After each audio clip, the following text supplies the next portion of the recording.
Did I do good? You were the perfect plot device, my child.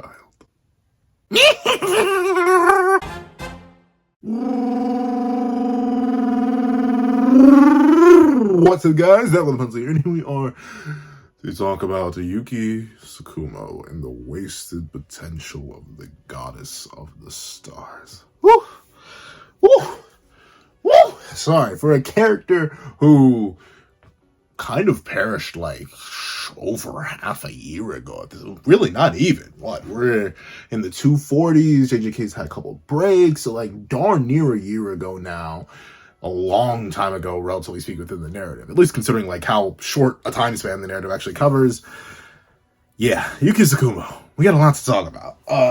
Quite a decent chunk, if you will. So let's not waste any more time and let's hop right into it. What's up, you guys? Tyler Pencil here. Fun fact, I do in fact have a pencil here. And I also have it on me and keep it on me at all times. And another fun fact, Yuki Tsukumo, she had it on her. And she kept it on her at all times. I don't think there's a single point we see her without Garuda, except for maybe her conversation with Geno. But that wasn't good enough. In fact, was not good enough. And she is currently, I wouldn't even say 6 feet under. Oh Lord, 6 feet under. Does she even have a body? The body was turned into a black hole, right? And like the black hole was suppressed. So like, there's nothing to bury. She's literally atomized, deatomized, like whatever you want to call it. Whatever happens to things in black holes or the things that make black holes. Like what is a star when it turns into a black hole?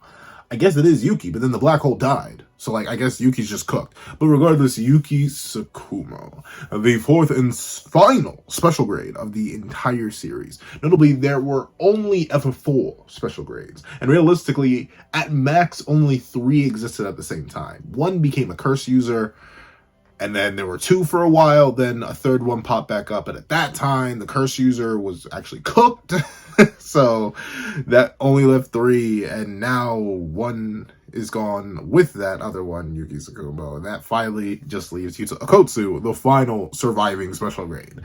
So Yuki Tsukumo, the 4th special grade. Now, considering the rarity of special grades within Jujutsu Kaisen, there were a lot of expectations, many, dare I say, a lot of expectations placed on Yuki Tsukumo.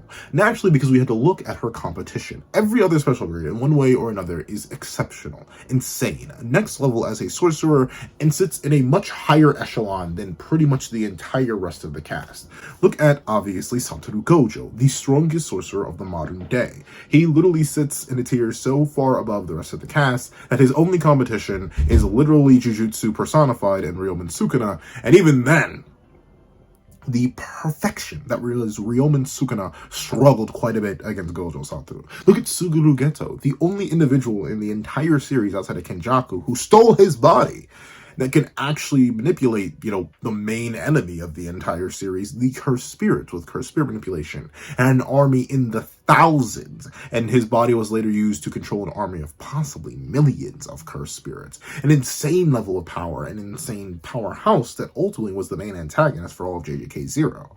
And then, of course, finally, you have Yuta Akotsu, the protagonist for JJK0. One of, if not at this point, out of all the alive characters, at least the ones who are confirmed to be alive, likely the strongest character, second strongest character, because Sukuna's still alive, the second strongest character in the entire manga, Yuta Akotsu. He was only second to Satoru Gojo in unusual abilities, and now it just seems like flat out raw power. And ultimately, he's the Himothy of Himothy's, the protagonist of JJK0, the wielder of the Queen of Curses, Rika Orimoto, at least the husk of her, and the ability to copy any curse technique ever. The rest of these special grades are put on these pedestals, these echelons so far and above the rest of the series that they're basically beyond compare. Notably, the only special grade that ended up running in the Culling Games is the one who had arguably the best fight in the Culling Games too, if you ask me. Yuta Akotsu, the only confirmed special grade, kind of went crazy in the Culling Games, but of course that's another discussion for another time. So all of this to say, when you introduce Yuki Tsukumo as not a grade 4, not a grade 3, not a grade 2, not even a grade 1, not even a special grade 1. No, the 4th and final special grade that we had to learn about. the expectations were massive. Notably, Yuki is introduced quite early in the series when you think about it. She's introduced before the 100s. She's been around for a hot minute. Introduced all the way back in her conversation with Suguru Geto. And of course, if you read JJK Zero, you know that her conversation is a big reason for why Suguru Geto did become the way he is. Admittedly, it most likely would have happened without Yuki's approval, but I'm not saying Yuki helped, but I'm also not saying Yuki's responsible for Geto going a bit cuckoo for Cocoa Puffs. Let's just say that. But that's one of the big things about her. She gets introduced very early on, and this feeds into the expectations. Once again, thanks to all the knowledge of the special grades. Those established just at that point, by the way. Like, before we even get beyond that point in the manga when she's introduced, the special grades are already crazy. We already know about Gojo Satoru. If you read JJK Zero, you already know about Yuta Akotsu. If you've read JJK Zero, once again, you already know about Geto Suguru, and you saw Suguru Geto in the Hidden Inventory arc. So, introducing her so early, and yet keeping her quite the abstract mystery, is once again just going to build these expectations. You put her in echelon with 3 other characters with such extreme power and diverse abilities that, yes, your audience is naturally going to be like, ooh, we're getting a little fancy here. What we gonna cook with it? And then, of course, she disappears, like, for a hot minute. Literally, from her appearance with Suguru Geto. Actually, now that I think about it, is she introduced earlier? I think she's actually introduced earlier than their conversation with Suguru Geto, because she's introduced in Todo's flashback. So, that's all the way back then. But then again, we had no context for who she was at that point. I think we may have at best learned her name in her introduction with Todo. But even then, look at Todo. Todo is the only, I think, outside of, even Kamo is only a semi-grade 1. But I think Todo is the only grade 1 sorcerer out of all the students. For all intents and purposes, he is the mightiest of both Kyoto and, well, outside of Yuta Akotsu, obviously. But at the point of the narrative to where Todo's introduced, he was the mightiest out of both Kyoto and the Tokyo schools that were actively involved in the narrative. Yuta Akotsu was in Africa at the time. He was the only grade 1. And you mean to tell me his sensei was who? One of the best characters in the series was raised up, fostered, and got a good chunk of their personality from who? Yuki Tsukumo. The special grade sorcerer. Once again, we're building all these expectations. Yuki's not just being set up to be a powerful sorcerer via her title, she's set up to be a good mentor and overall very influential as an individual, not just by her conversation with Suguru Geto, which may have helped him spiral down into the darkness, but also her influence on Todo, which led to the fundamental development of characters like Yuji Itadori and everybody else who interacted with Todo.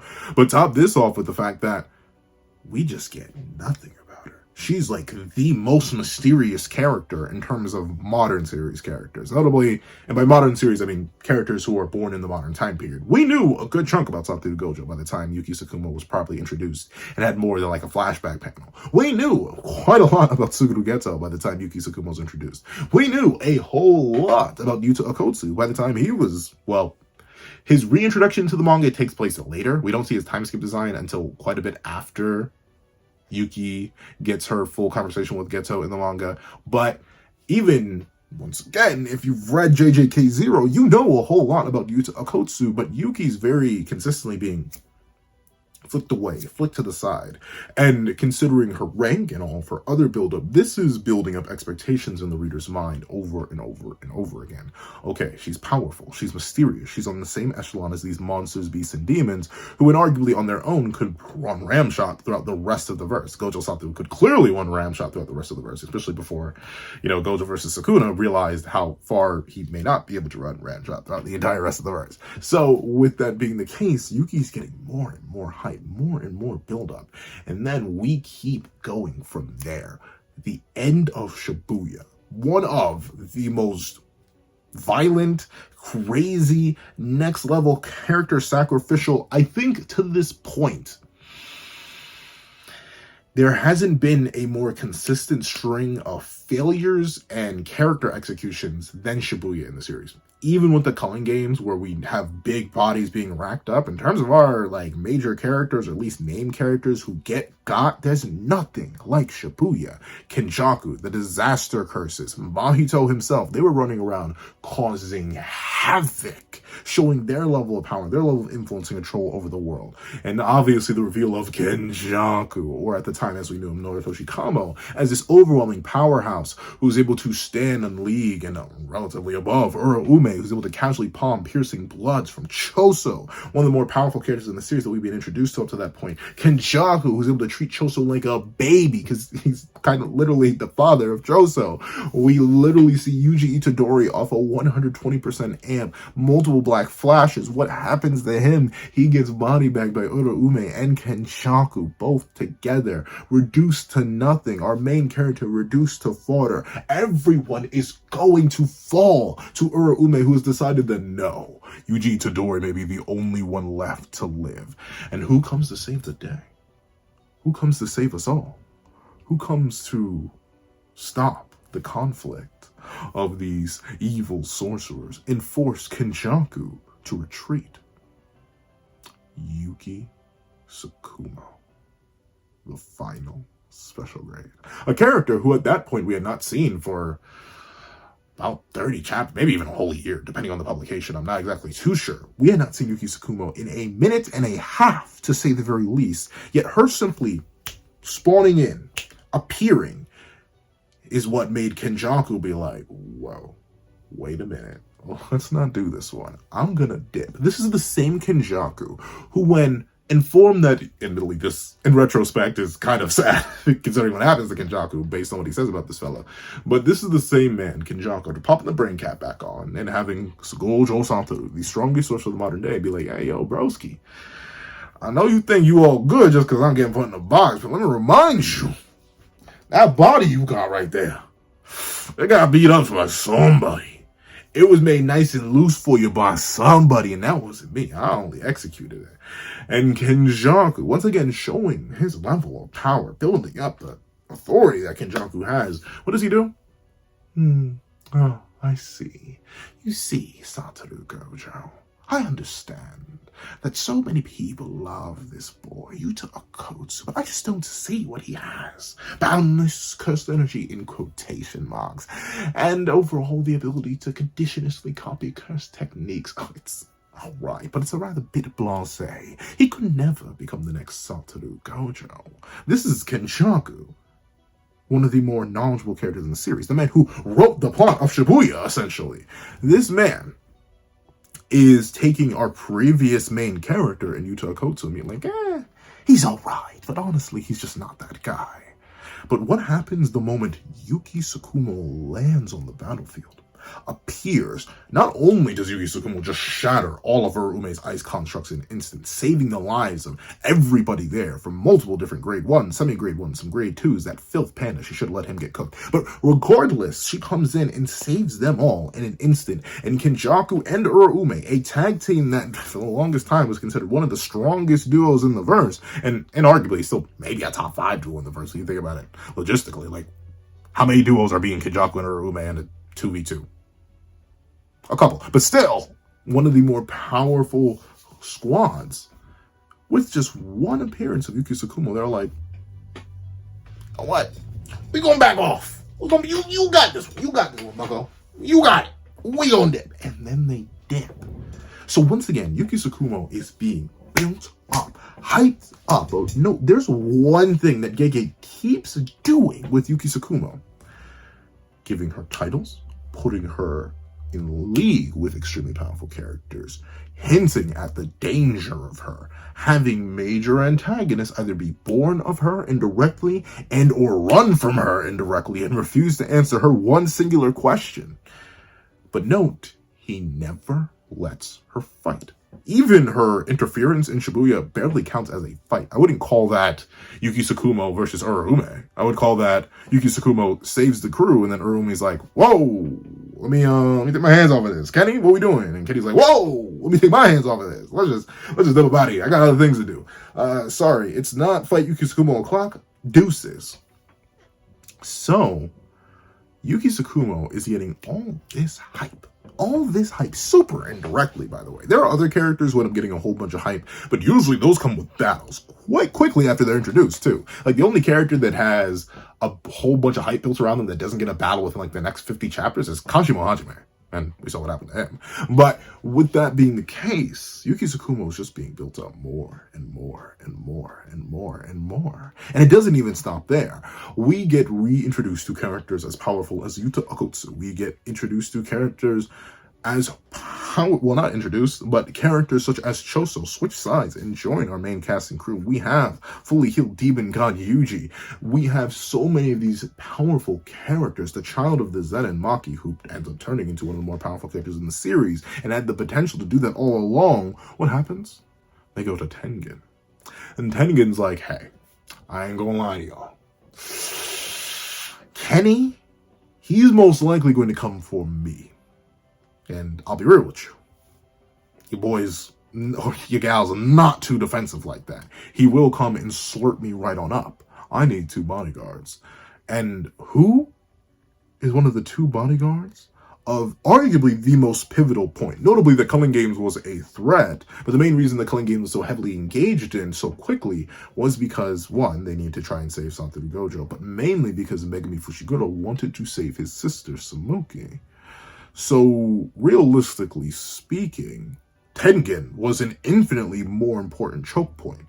Arguably, you could have legitimately just sent off Hikari once they retrieved him, and Yuji and Megami into the Culling Games, and let everyone else guard Tengen, because if Kenjaku gets Tengen, that's game over.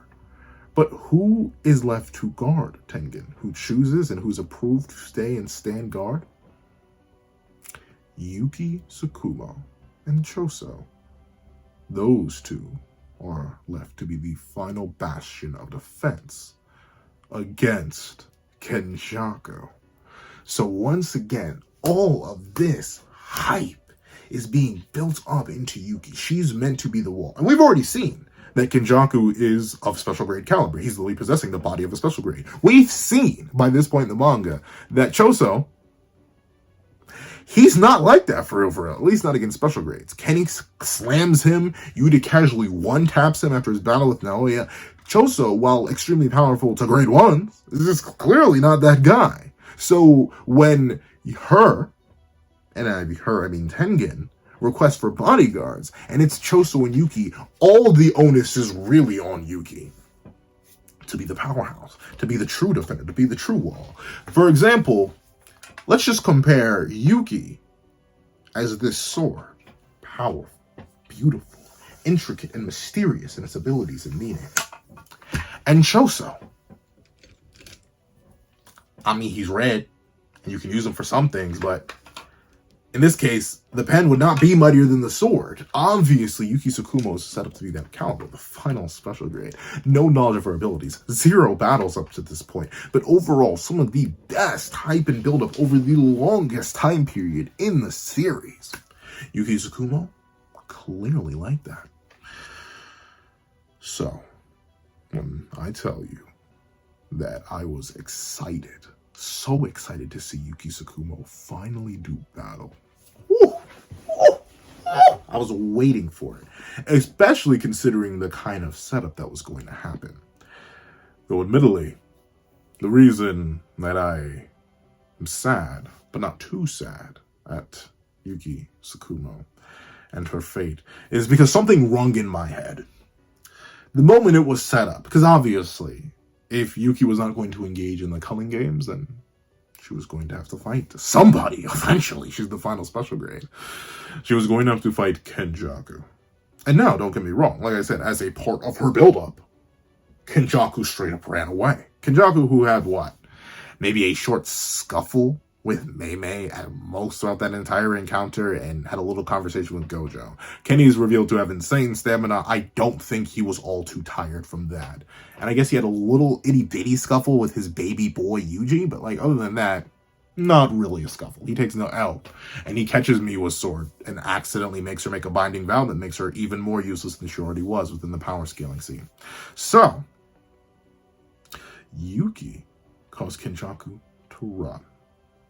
But if I was being real with myself, which of course I kind of had to be, I think a lot of the fandom knew that Yuki may have been done dirty.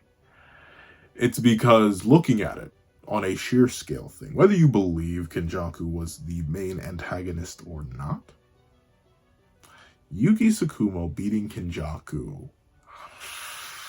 Super duper unlikely, right? Just look at the character weight that both of these characters have. One is the orchestrator of the entire series. The other is one of 4 types of characters that we've seen a bunch of elsewhere. We've seen a bunch of Yuta, a bunch of Gojo, a bunch of Geto. And Yuki, while she has the mystery, the intrigue, the hype, and the power, I think in our heart of hearts we knew that she was being set up the moment it was her fate to fight Kenjaku. And of course, we get to the battle. And we get introduced to Yuki Tsukumo and her combat style. The power of the Wrath of the Stars. It is inarguably the most simple of all the techniques of the special grade caliber. Curse spirit manipulation, endlessly complex in its adaptations, utilizations, and abilities. Looking at something along the lines of the Limitless. Need I say more? It is the Limitless plus the 6 eyes. Literally unstoppable. And even for Yuta Okotsu, the ability to copy other curse techniques. Beautiful. Chef's kiss in terms of viability, optimization, and ability. But the start of the battle is where Yuki's wasted potential for all of her buildup and hype really started to show. This is the final special grade. Every other special grade before her has been revealed to have insane abilities. Abilities that either fundamentally break the laws of the world, take advantage of creatures who predominantly run throughout the world, or take the system mechanic of other characters and make it their own. So if I had to mention the first point of weight, I can't even say it properly because it hurts me so much. Star Rage, Wrath of the Stars, Bombaye, whatever you would like to call it, it is a very nice ability. But when you take it down to its fundamentals and how we see it used, it is literally, I just hit hard. This is it. That's it. This is what the final special grade had to offer us. This is when we should have known on multiple different levels. 1, when she was able to fight Kenny, but 2, when her ultimate super secret technique that we were just not allowed to know, even though she was introduced before her fight, maybe upwards of either 120 or maybe even 150 chapters beforehand. The super secret crazy technique that we were not allowed to know was that she can hit things really, really hard. And here's the thing, right? Obviously, it's way more complex than that. Don't get me wrong. I know it's way more complex than that. She implements imaginary mass into her body and or Garuda in order to strike harder using the principles of mass, which equals to weight, and weight behind punches will do a whole bunch more than a punch with a lot less weight behind it. But when you break it down to brass tacks, it's hitting things hard. This stands alongside the ability to fundamentally break the laws of space and time through teleportation, matter erasure, ultimate repellence, and ultimate attraction. This stands alongside the ability to produce numerous, if not hundreds of thousands of curses, many of which with their own unique abilities and fortes that have curse techniques wrapped amongst themselves and allow the user to launch off highly pressurized bursts of curse energy and hypothetically infuse them with the curse technique of whichever curse spirit they've extracted. This stands alongside the one man who not only bears the Queen of Curses, the arguably strongest or not second strongest Shikigami, if you consider Riki a Shikigami, or at least the second strongest, if not the strongest, just flat out curse spirit in the entire series, who also has the ability to take other people's abilities.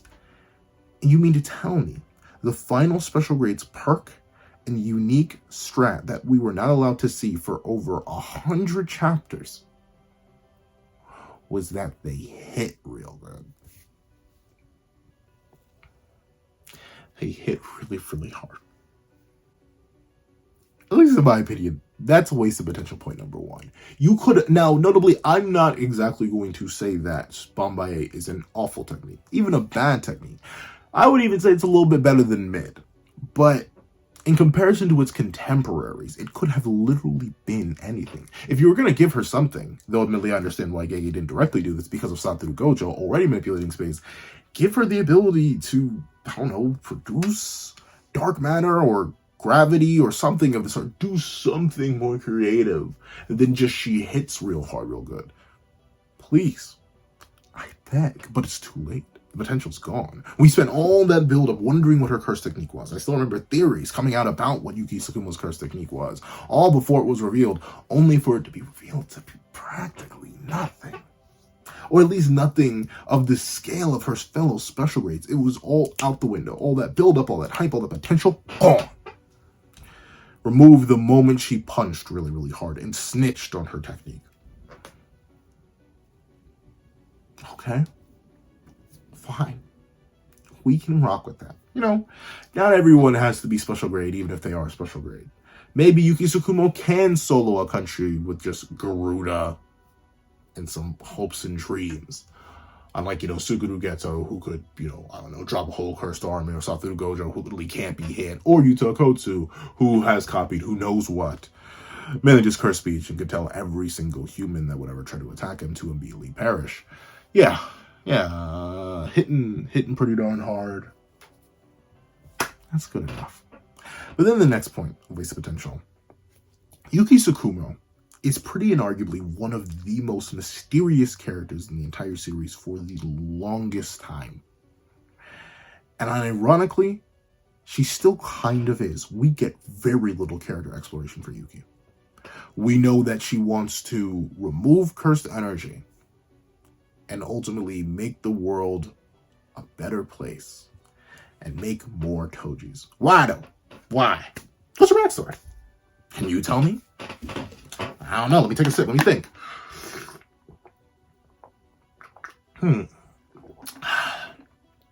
I got nothing. Because Gege gives us nothing of Yuki's backstory. I can tell you Yuto Kotsu's entire backstory. From start to finish. I can tell you his birth. No, I can't do all that. But I can tell you Yuto Kotsu's backstory. Another special grade. Extreme power and extreme importance with a whole bunch of build. I can tell you his backstory. His plot progression, his character development, and overall everything there is to know about Yuta Kotsu. There's a whole bunch to be told. I can tell you a whole bunch about Suguru Geto. I can tell you his backstory. I can tell you how his parents were. I can tell you about why he went down the path he did, and I can tell you how he perished. Of course, I can tell you how Yuki perished, but still, there's much more to be sought and learned with Geto in comparison to Yuki. And obviously, I know a whole bunch about Satoru Gojo. Maybe not everything about him. I don't even know if he has a mommy and daddy, but still, I know his past. I know his journey. It's clear that Gege was willing to give the other special grades more than just general ideas and loose thoughts of characterization. He was willing to contextualize their backstories and give reasoning. The most backstory info we get about Yuki Tsukumo is that she doesn't like Tengen because she's a star plasma vessel. That went nowhere too. Yuki Tsukumo, as a character, is one that you can speculate a whole lot about. You can theorize about certain things that would make her more interesting or give context for her motivations. But unlike almost every other special grade and even some other characters in the series, no context, no history, nothing behind it. She just wants to do it, I guess, because she can? I mean, that's a fine enough motivation, but you're not exactly rocking the boat here. Okay. She's a star plasma vessel. Cool. What implications did that have on her powers? On her past? What would it have had on her future if she lived after fighting Kenny? Would it have made her less viable as a special grade, more viable as a special grade? Why didn't she become a star plasma vessel? Or ultimately, why didn't she replace Riko Amanai when Riko was there and ultimately ended up getting got by Toji? She could have stabilized and saved the Jujutsu world. Why was she so against that? Why was she so against the sacrifice of that? What made her interested or even learn about Toji? I mean, he was an outcast. He was a joke for the most part. How? How did she learn? Oh, we don't know. And I don't think Gege knows, because Gege doesn't care. There's nothing behind the character. It's just the character is there. And ultimately, I'll be real. I'll tell you why I call Yuki Tsukumo the perfect plot device. Because you want to know what her whole purpose in the story was? It was the exact... And it's weird. And it's especially weird considering what's ended up happening to Kenjaku. But it's especially weird because she serves the exact same purpose as a certain hajimekashimo. Yuki Tsukumo was introduced into the narrative to job. Not to have a job. She's a lazy special grade that bums around overseas. Of course, she doesn't do a job, but she was built to job and make kenjaku look real strong and real cool, which ended up just building into a flip oven of itself. In and of itself. That was something completely worthless, considering Kenjaku's head is on the ground. And even if he does reincarnate, I presume it's not going to be in Geto's body. So, hyping up Geto's body as a super powerful, crazy vessel is pretty much pointless. Especially considering we already knew that. She lost in her first fight, y'all. Like, I don't know what else to tell you. She lost, and it's so embarrassing because she lost horribly. She lands one clean hit on Kay. In the entire battle, she lands one clean hit.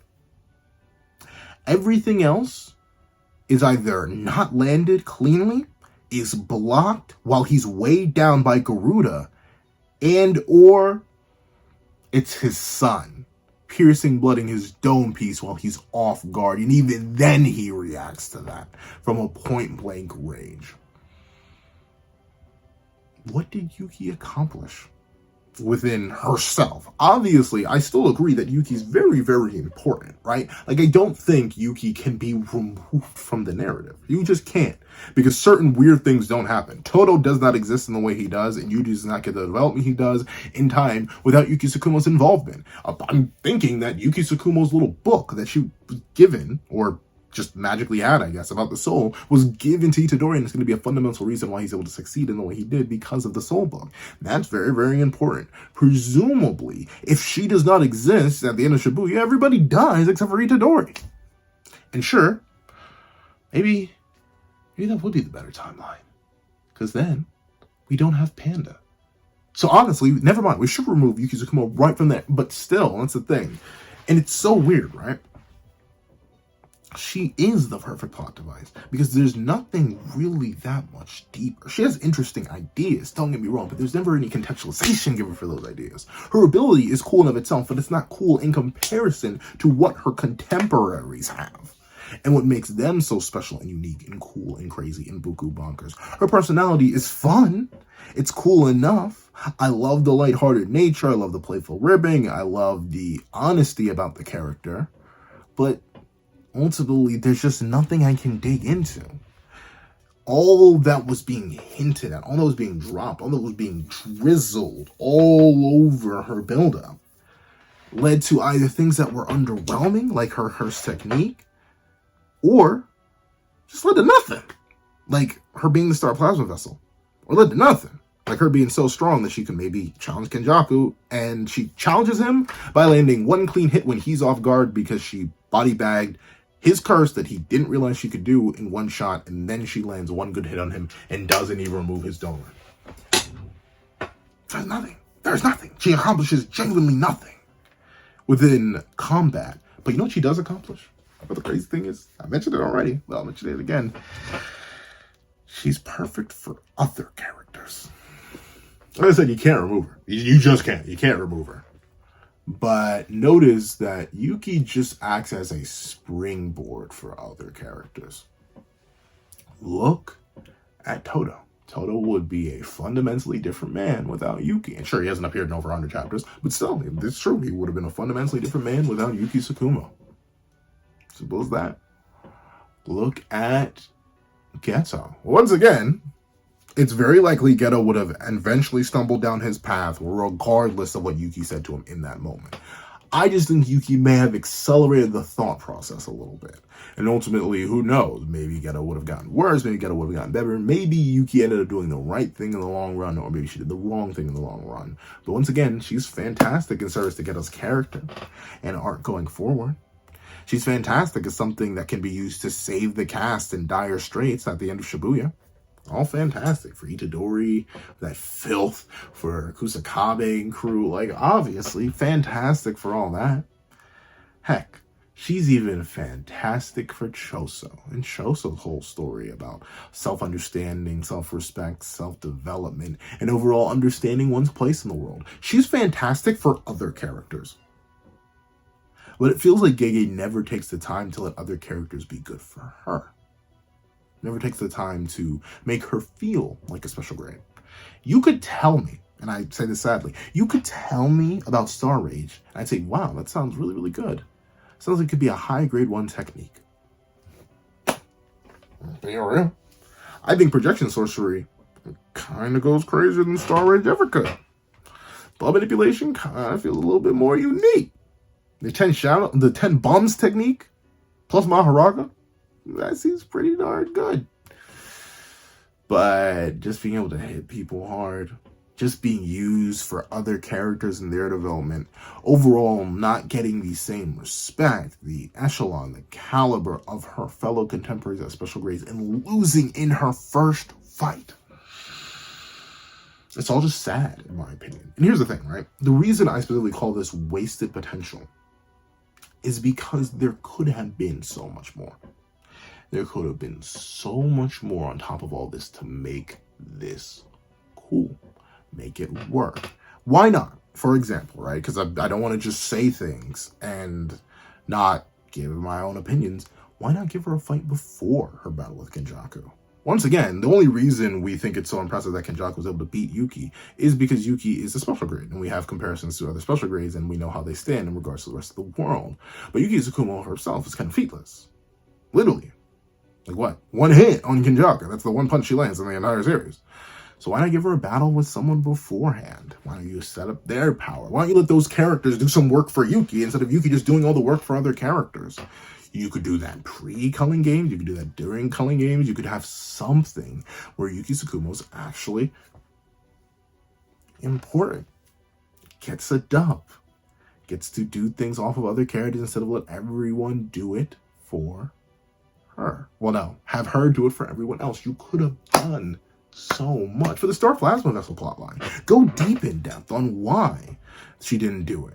Why she opted to destabilize the fundamental nature of the Jujutsu world instead of sacrificing herself. Go into a whole understanding of her own self-worth and the comprehension of why she feels certain ways about herself that other peoples could not fathom. Due to her nature as a Star Plasma Vessel. Even with Riko Amanai, we had a deeper exploration of why Riko did not mind becoming Tengen, because she believed that she would unify with Tengen. But ultimately, she realized in of herself that was a lie, and that her individuality would be eventually snuffed out by the sheer nature of the overwhelming beast and monster that is Tengen and the immortality technique. That was interesting. That was pathos. That was ethos. That was logic behind the character and their thinking. Just a little bit of logos for their development. But Yuki being a Star Plasma Vessel feels like a fun fact. Something you could put on the wiki just to know that, oh, she was there. And retroactively makes the character seem a bit selfish with no real context. For her backstory, once again, you could fit this in the hypothetical fight she would have.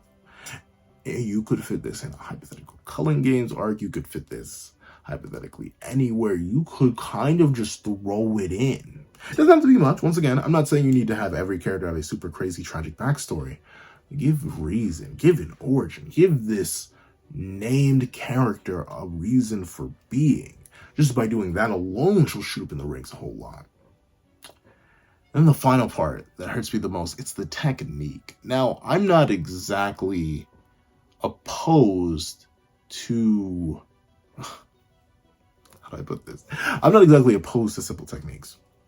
But if you were going to drop a name as cold as Wrath of the Stars or Bombaye on top of it,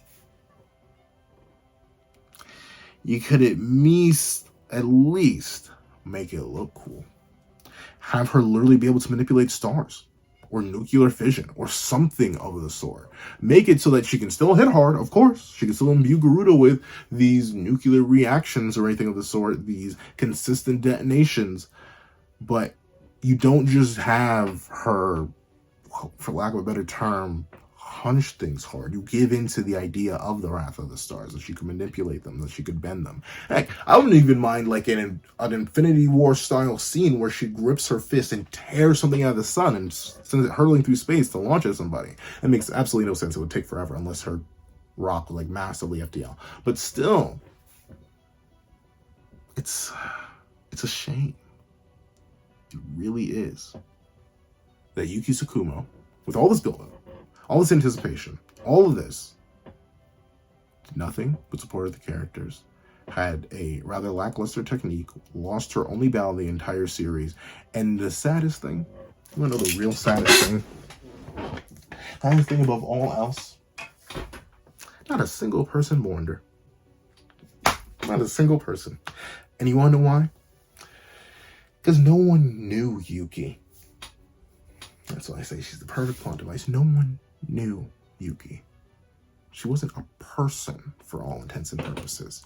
She was an idea, a defense mechanism, something that could be thrown in to do something because Gege kept her just vague enough that he could say anything about her and we would just have to take it as true.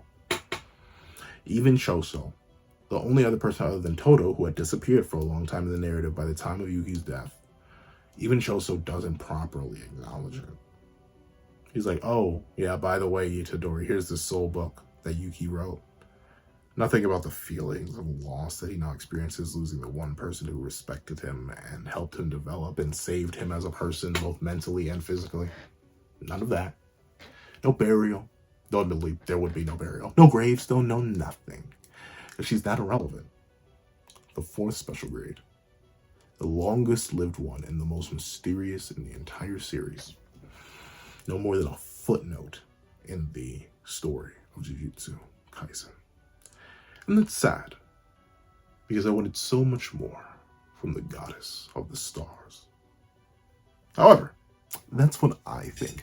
Please tell me what you guys think in the comment section down below. Do you guys think that Yuki Tsukumo had wasted potential? Do you wish that there was more that could have been done with her, that we didn't just have all this build up for it to lead to basically nothing, and that there was actually a path we could have walked down with her? Do you wish she had more battles, more appearances, or do you think she's perfect the way she is? Please let me know all that and more in the comment section down below. And I want to thank you so much for watching. Please remember to leave a like, share, comment, and subscribe, and make sure you hit that little notification bell so you do not miss out on any videos that come to the channel. Also, I do have a Patreon down below where you can support me for as low as $1 a month. Get things like exclusive videos, early content, and more. You can also now become a member of the channel for as low as $3 a month to get the same perks and more. Some of those perks include the live reaction to the next chapter of Jujutsu Kaisen.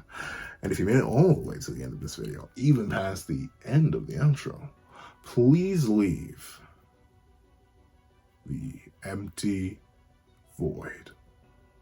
Actually, I think I've used that password before. Please leave the goddess of the void in the comment section down below. I want to thank you guys so much for watching once again, and I hope you guys have a wonderful day. This is Back on the Pencil, writing off. I'd like to give a thank you to our $3 members, Connor Plays, Redel, 4765, and Greyhound. I'd like to give another thank you to our $5 patrons, Victor, Sean, Midnight Gemlord, Kevin, Demix LND, and Igneal. I'd like to give a thank you to our $7 member, Autumn's Morning Lazo. And I'd like to give another gargantuan thank you to our $10 patrons, Robbie Uchio, Joaquin, Idemokami, and China Doll 09. I'd like to give a thicker than a snicker thank you to our $25 member, Alex Ice Rose. I'd like to give another thicker than a frozen jar of peanut butter thank you to our $25 patron, Calvin Elder.